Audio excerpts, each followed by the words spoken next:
has the ability. It's a great comeback after a very nasty injury that he sustained last year. Clearly lacked confidence when he actually returned to the Grand Prix series in the back end of 2012, but has ridden supremely well. But this is a magic moment for this man. It's got to be feeling extra special inside. Here we go. Yeah, here he is, the new World Speedway champion, Great Britain's Tai Woffinden. And what a moment! This is the moment, surely, where it starts to sink in, Kelvin. This is the moment where you realise what you've achieved. Absolutely, you can now suddenly realise you can relax and really begin. You daren't really believe it. He did say a couple of weeks ago that the last national anthem you're going to hear was going to be mine. Let's now listen to the British national anthem.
23 years and 56 days old, Scott Nichols, we have just seen a young man's dream come true, and I couldn't be happier for him.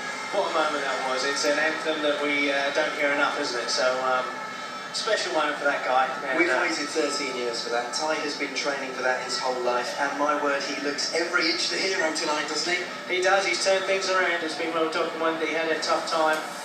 This champagne moment was going to be an extraordinarily special one for him, but he's turned everything around. He's worked hard in the winter, and it's certainly not been an easy run.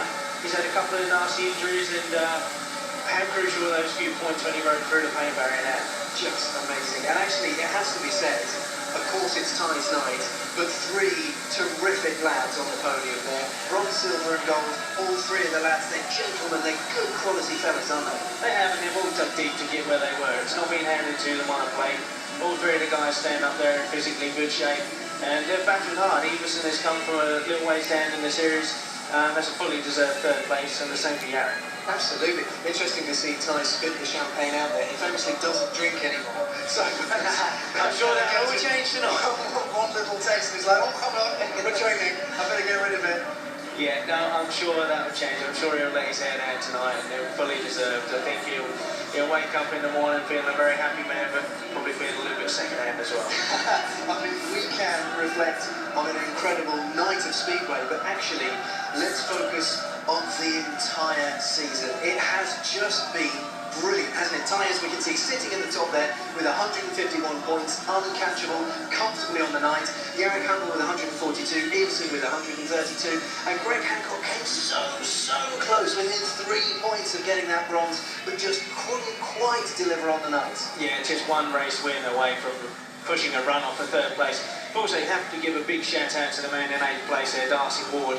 Bearing in mind, he's achieved that with the fact that he missed 3 rounds through injury. Absolutely. I mean, it is worth reflecting on who will be racing again next season. The top 8 are secured. Certain wildcards you would assume will be handed out naturally to Chris Holder and Thomas Gollop. That's an assumption I'm making. Do you agree with that? I'm sure, and they're fully deserved, and we wish all them a speedy recovery in the off-season.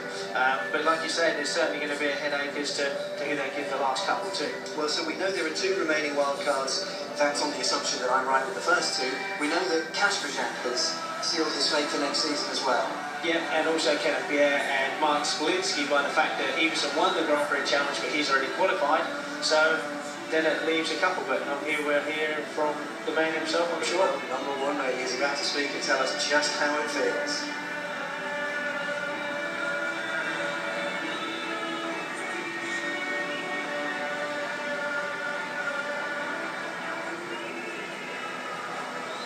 Indeed, I am with the new world champion. It's been a few races. Is it starting to sink in? Not really, man. You know, just super pumped. It's been a tough season, and you know, 2 broken collarbones, and you know, just kept trucking on, and you know, points make prizes, and I'm world champion. The smile says it all, but the emotion inside tonight, the build-up, needing 6 points. It doesn't sound a lot, but it can be a lot. Yeah, like I said in Scandinavian GP, you know, anything can happen, and you know, had that crash with Thomas, but you know, it's been a massive season for me, and just like to thank all my sponsors and you know, my family and friends, and you know, all the people that believed in me at the start of the year. The 8th British rider to become world champion, amazing feeling. Yeah, man, I'm hungry for more. And you know, just a little word about the whole thing tonight. What a great place to come and close out the World Championship, and a great place for you to close it out.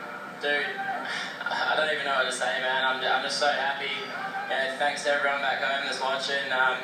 You know, thanks to all the boys in Aussie, all my mates as well, and you know, just thanks to everyone. Bardzo dziękuję Polska fanom.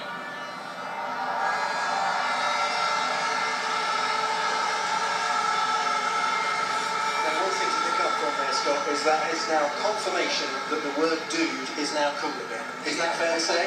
I think if the world champion said, then I might, I don't know if we're over the age barrier to get away with it or not. We'll see if Greg Hancock can spin it off.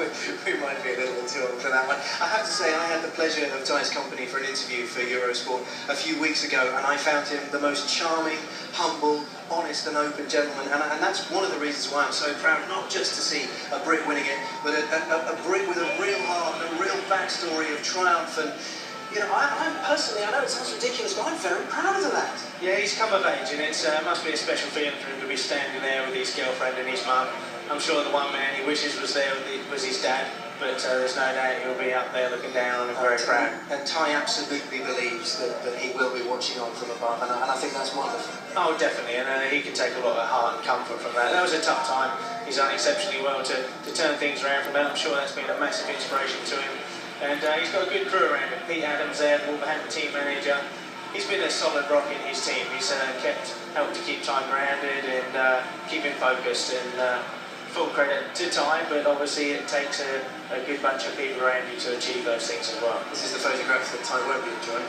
No, it's going to be a dreadful moment. I must say, just looking at him there, it looks to me, we won't mention any brand names, but it looks to me like Tai may have landed himself a sponsor deal or two for next season. On the back of that? Yeah, fully deserved. I mean, it's that's a trophy that he's probably been eyeing up in the winter, and he put the hard work in. And what a special occasion this was, Millennium Stadium, a huge night, but that was when he had a massive reality check, and that was when he really had to put the hard hours in. Well, let's not forget as well that, I mean, we were there in Cardiff when he crashed out, but before that there was a big build-up about Tai because he had just done this huge cycle to raise money for cancer research. And he's